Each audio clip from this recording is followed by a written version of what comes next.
घेतलं. ते माप मॅडम लेंथ जेवढी असेल तेवढी जेवढी तुम्हाला पाहिजे तसं. गाऊन बनवायचं असेल तर पायापर्यंत येणार ना. जीन्सवरचा टॉप असेल तर एवढाच येणार आहे. गुडघ्यापर्यंत असेल तर 2 मीटरच येणार आहे. तसं असेल. हा आपला सेंटर नाही घरी नाही घालायचं. सेंटर मार्क करायचं. सेंटर मार्क करून घ्यावा लागेल ना. हे झालं 2 मीटर फॅब्रिक. घडीची बाजू स्वतःकडं, ओपन साईड तिकडं. आता इथं मी हे टाकते, गळा रुंदी टाकते 2.5 इंच. कंपल्सरी 2.5 मापानुसार. सायझेसला 2.5च. आम्हाला असेल तर 3 इंच, तुम्हाला 2.5च. कारण ते गळ्यातून घालायला पण बेटर झालं पाहिजे ना. आणि इथून तुमचं गळा राहील 7 साडेसात जो काय असेल पुढचा. फ्रंट नेक सांगते हा. ह्या मागचा 1.5-2 इंच. 1.5-2च घ्या. फॅब्रिक असं सॉफ्ट पाहिजे, कडक नाही पाहिजे. उत्तम हे असंच पाहिजे. झालं. आता हे कापून घेऊ, मग फिटिंगचं सांग.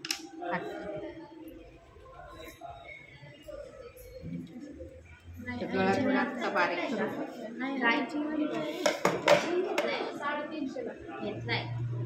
ओके असतं मिशोवर. चांगलं वाटतं कॉटनचं बटनचं. कॉटन आहे ठीकठाक कापड, एवढं काही नाही. कॉटन क्रेपचा कपडा. बोलल्याशिवाय तिला बडबड्या लोकांचे तसंच असतं.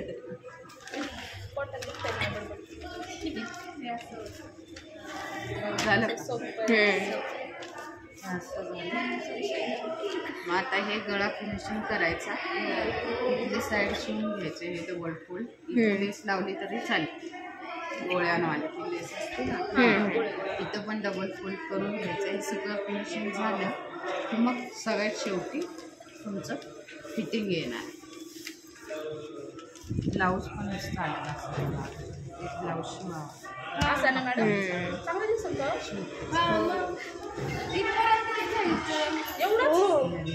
साडी ब्लाऊज एवढीच घ्यायची. ब्लाऊज बघा. झालं का. आता इथून बरोबर ह्या सेंटरपासून परत शोल्डर थोडंसं मार्क करावा लागेल. फिटिंग करायची. तर मी आत्ता 6.5लाच मार्क करते तुम्हाला समजण्यासाठी. म्हणजे तो क्रॉप टॉप टाईप दिसणार. झालं.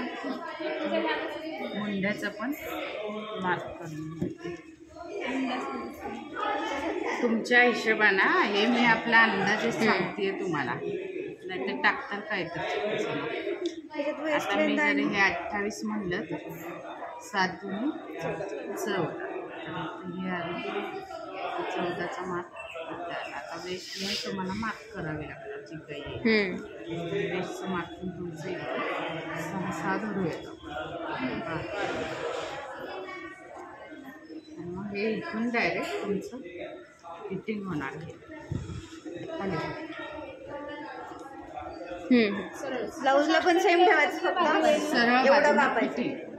ब्लाऊजला पण सेम चालेल.